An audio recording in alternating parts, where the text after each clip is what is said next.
Hi, continuing on our 5G and Wi-Fi discussions.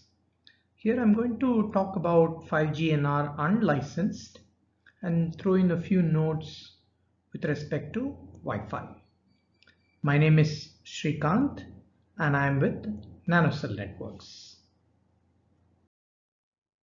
So 3GPP as a part of release 16 has just standardized NR unlicensed.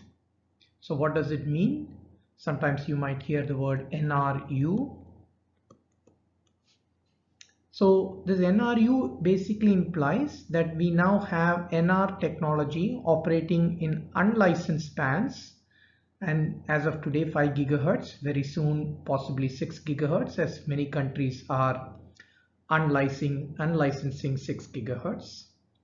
And of course, the whole idea is to leverage the large bandwidths which are available here without charges. Okay. So it's going to be in a similar space as Wi-Fi in the sense that they are not going to be targeting high-speed mobility or wide area networks. Okay. So does that mean it's exactly similar or exactly the same as Wi-Fi? I would say in the so-called load-based operation, most of the things described in the 5G and RU specs are similar to what we use in Wi-Fi today. But I think the interesting new thing which is extra on top of what there is for Wi-Fi is the frame-based mode of operation, where you have some synchronous kind of operations defined. And I think that's where the focus is. Okay. Many times people think of NRU as a direct competition for Wi-Fi, but I don't think that's where it's positioned as. Okay, and I'll add more as we go along.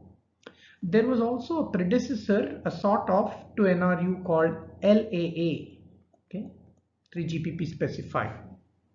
What's the difference between that and NRU? I think apart from the fact that it's now running on the 5G NR standard, I think fundamentally very important is that we have a standalone unlicensed mode operation, because LAA, license assisted access, generally used the licensed spectrum as an anchor and then added unlicensed.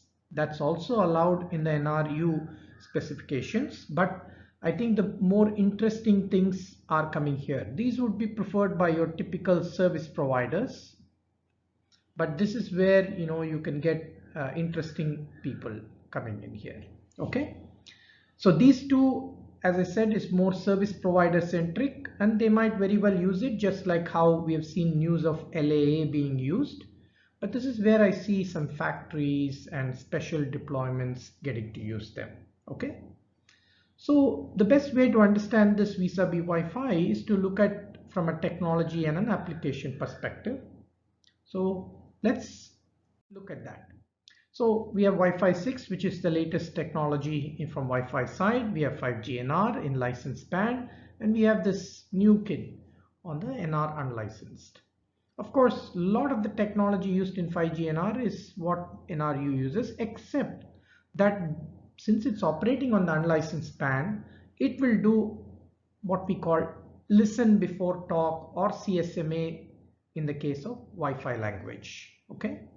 So Wi-Fi 6, of course, as we know, we can also do unscheduled along with scheduled, whereas the NRU is only scheduled OFDMA, with the small cell base station being the boss of the radio resource management.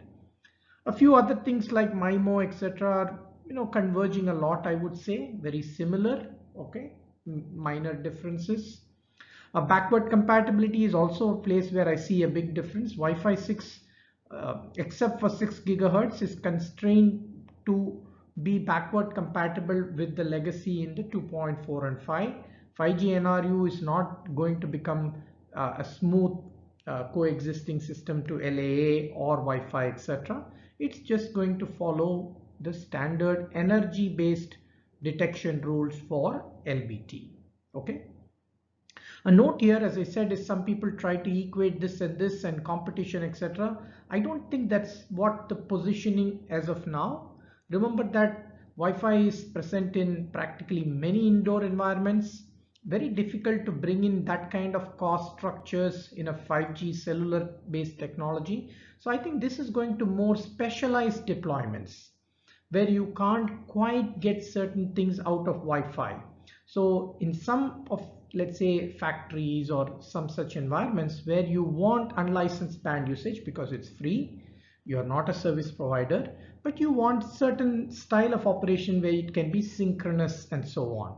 That's really the place where 5G and are used. So I would say it's a more niche specialized technology.